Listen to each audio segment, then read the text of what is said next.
Hola, ¿qué tal? Bienvenida, bienvenido a este espacio donde compartimos información sobre la enfermedad de Alzheimer, la prevención, el cuidado del paciente y el cuidado del cuidador.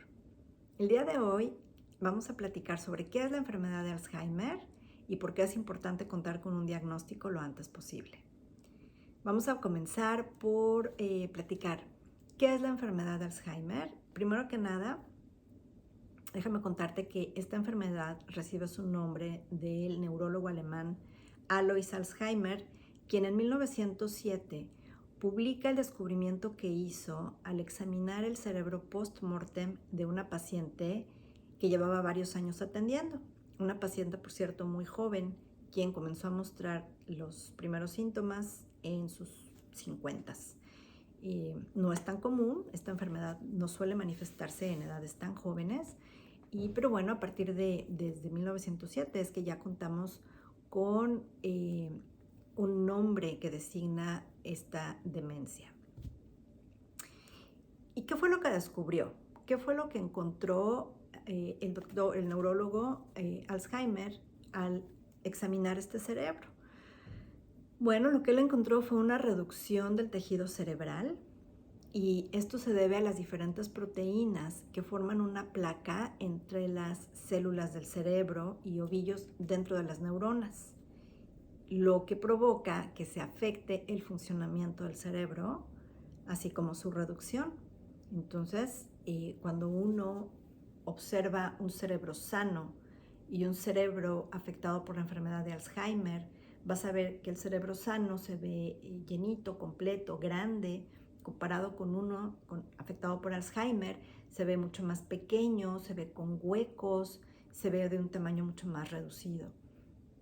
Y esto, como les decía, se debe a proteínas que forman placas entre las neuronas. ¿Esto qué es lo que hace? Esto hace que las neuronas no puedan comunicarse entre sí, que no se realiza la sinapsis, que no se realice esta comunicación entre neuronas, y entonces ahí es donde las neuronas van muriendo. Entonces se van perdiendo las conexiones y el cerebro se va reduciendo y el paciente pues se ve afectado en todas las áreas de su vida. La enfermedad de Alzheimer es una enfermedad progresiva y degenerativa del cerebro. Esto provoca un deterioro en la memoria, en el pensamiento y en la conducta del paciente.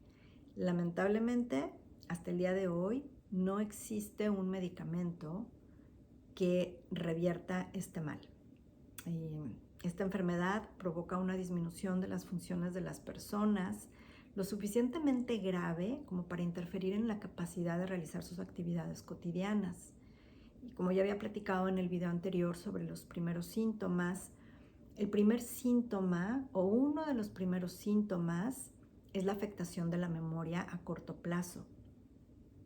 Las personas, en este caso, como les he platicado yo sobre mi mami, que fue el caso que yo viví de primera mano y que con el tiempo fui aprendiendo sobre otros pacientes, otras personas afectadas por la enfermedad, y que la gran mayoría, creo que en un 90-95% coincidían todos los síntomas, es la afectación de la memoria a corto plazo y el no poder aprender cosas nuevas, el no poder comprender instrucciones nuevas, o el ya no poder realizar actividades que antes les eran cotidianas, y actividades muy sencillas como cocinar el platillo favorito de algún familiar, o en algunos casos pues manejar, llegar a ciertos lugares y de pronto decir no recuerdo muy bien cuál era la ruta, o en fin, estas actividades tan cotidianas se les empiezan a dificultar,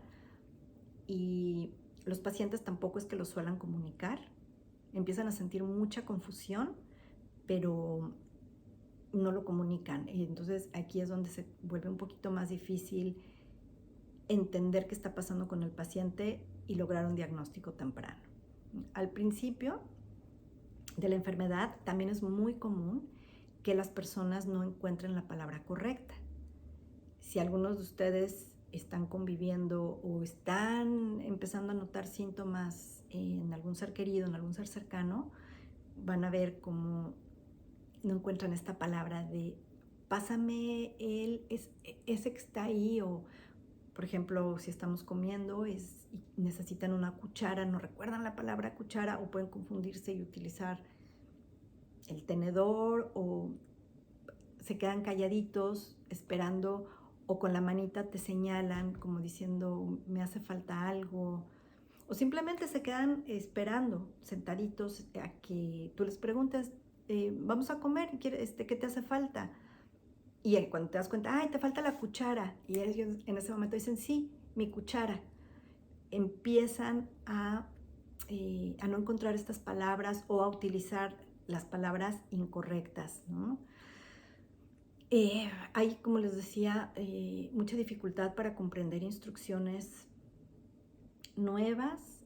Te dicen que sí, con mucha alegría, ¿no? Y después de pasada 1 o 2 horas, les dices, ¿por qué no hiciste esto que habíamos platicado? Y se quedan con bastante desconcierto de qué me hablas, ¿no? No recuerdan ya que se les había pedido que hicieran algo. Por ejemplo, yo recuerdo una vez con mi mamá, ¿no? Que ya pasó temporadas conmigo.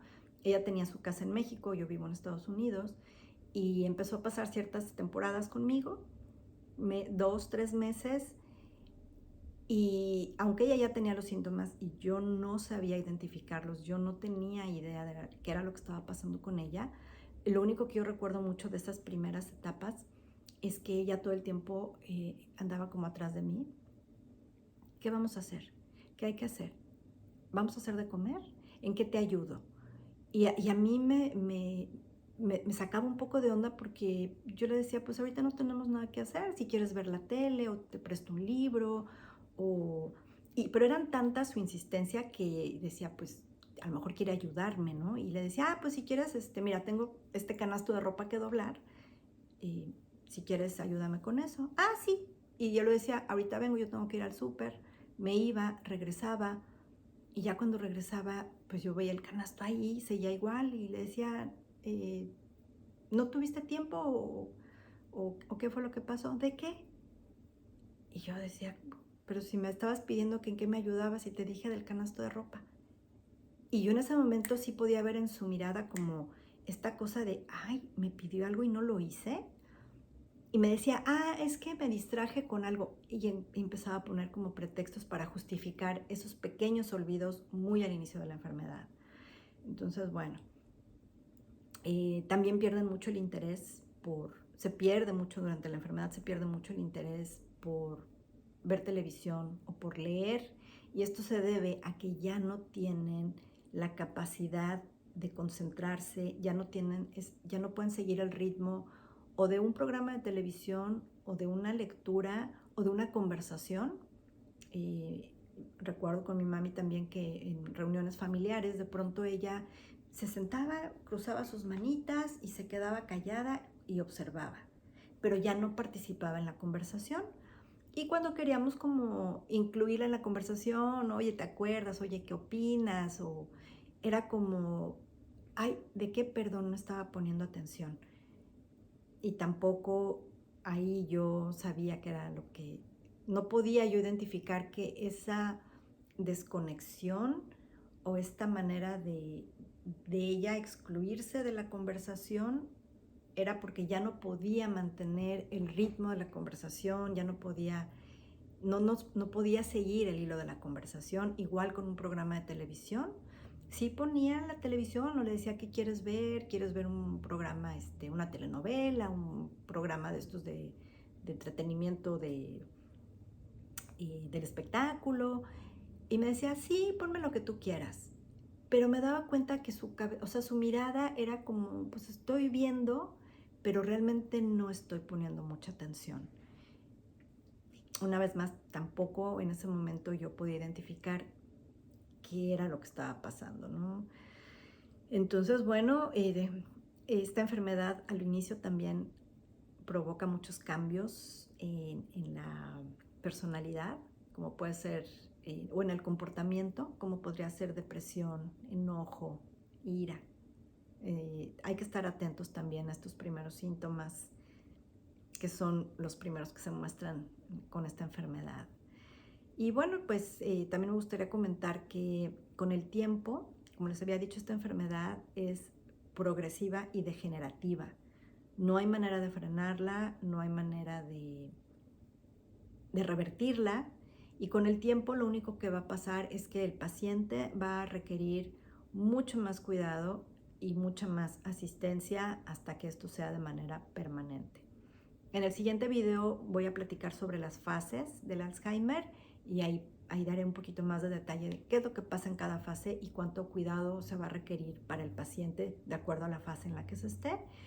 Y esta parte para mí es muy triste, hablar sobre esta fase, y seguramente para ustedes también va a ser muy triste, pues, muy sensible hablar de esta parte que es la muerte con un paciente de Alzheimer. Para un paciente diagnosticado con Alzheimer, normalmente la muerte ocurre entre 7, 10, 12 años a partir del diagnóstico. Hay algunos neurólogos que dicen que a partir del diagnóstico, o sea, está el diagnóstico, pero los síntomas habían comenzado a manifestarse entre 4 y 5 años previos al diagnóstico. Entonces, tenemos estos 3, 4, 5 años donde se empiezan a mostrar los primeros signos. Y esos 3, 4, 5 años son bien importantes porque si no sabemos identificarlos, es tiempo muy valioso que serviría para dar una mejor calidad de vida al paciente. Entonces, a partir de que hay un diagnóstico, cuando uno dice esto está muy mal, algo está pasando aquí, y cuando uno acude ya al neurólogo, cuando uno lleva a mamá, papá, al abuelito, al tío, al neurólogo o al psiquiatra, ya pasó mucho tiempo, y a partir de ese diagnóstico, entre 7 y 12 años, va a ocurrir el deceso del paciente. Y entonces, bueno, esta enfermedad puede evolucionar con mucha rapidez y el paciente puede morir entre 3 y 4 años, o puede avanzar con más lentitud y el paciente pues puede tomar mucho más tiempo en fallecer. Y esta enfermedad es lenta, pero es implacable y no para. Entonces hay que estar preparados, hay que estar informados. Ese es el propósito de este video, de esta serie de videos que pienso hacer, estar lo más informados posibles para darle al paciente la mayor calidad de vida y para que nosotros como cuidadores también tengamos la mejor calidad de vida y podamos cuidar a nuestro ser querido de la mejor manera. Por último, les quiero contar les quiero mencionar la importancia del diagnóstico temprano. Es súper importante que en cuanto haya unos primeros síntomas, se acuda de inmediato al neurólogo. Y aunque ya sabemos que la enfermedad no puede detenerse, no puede revertirse, un diagnóstico permite a las personas con demencia y a sus familias varias cosas. Entre ellas, tener mejores posibilidades de beneficiarse si hay algún tratamiento.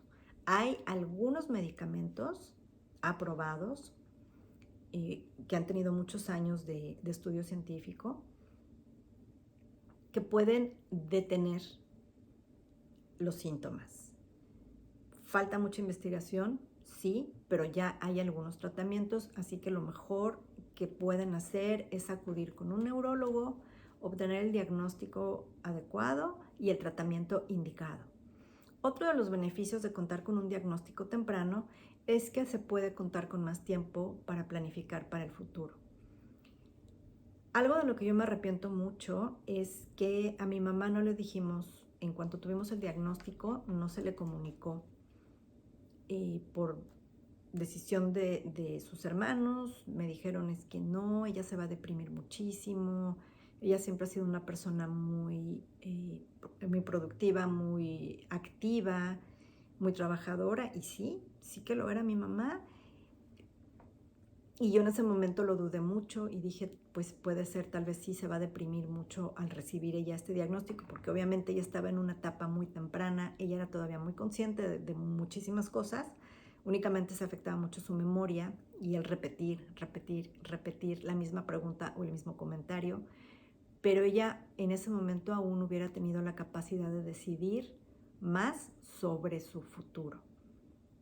Entonces, con todo el dolor que pueda generar un diagnóstico como esto, es importante que el paciente esté informado y que pueda decidir sobre su futuro. Otro de los beneficios de contar con un diagnóstico es que se puede disminuir ansiedad sobre este problema, sobre esta enfermedad, precisamente porque se puede planificar, precisamente porque puedes decidir y sabes a lo que te enfrentas. Entonces, un diagnóstico temprano, de verdad, también puede ayudar a aumentar tu participación en ensayos clínicos de fármacos. La ciencia sigue avanzando y no sabemos si el día de mañana o el mes siguiente haya algún fármaco, algún medicamento y que el ser querido, nuestro ser querido, pudiera entrar en esta fase de ensayo clínico y en esta parte de la investigación, y pues sería como muy benéfico, ¿no? Por último, también esto nos daría tiempo para desarrollar una relación con los médicos y con quien va a ser el cuidador. Recordemos que en la enfermedad de Alzheimer, para el paciente lo más importante es tener una rutina y un entorno conocido. El entorno conocido incluye a tus cuidadores. Si tú tienes tiempo de planificar cómo vas a querer que sean tus cuidados, si vas a querer que sea en tu casa con cuidadores, si vas a querer que sea en una casa de asistencia, claro que todo depende de las posibilidades de cada familia, pero esto le va a permitir a la familia organizarse de tal manera que el futuro para el paciente sea mucho más llevadero y en general para toda la familia sea mucho menos estresante para el paciente y para la familia. Entonces, bueno, espero de verdad, de todo corazón, que esta información sea útil. En la siguiente video voy a platicar sobre las fases de Alzheimer y cuáles serán los cuidados adecuados dependiendo de cada fase. Muchísimas gracias, que tengan un maravilloso día. Hasta luego.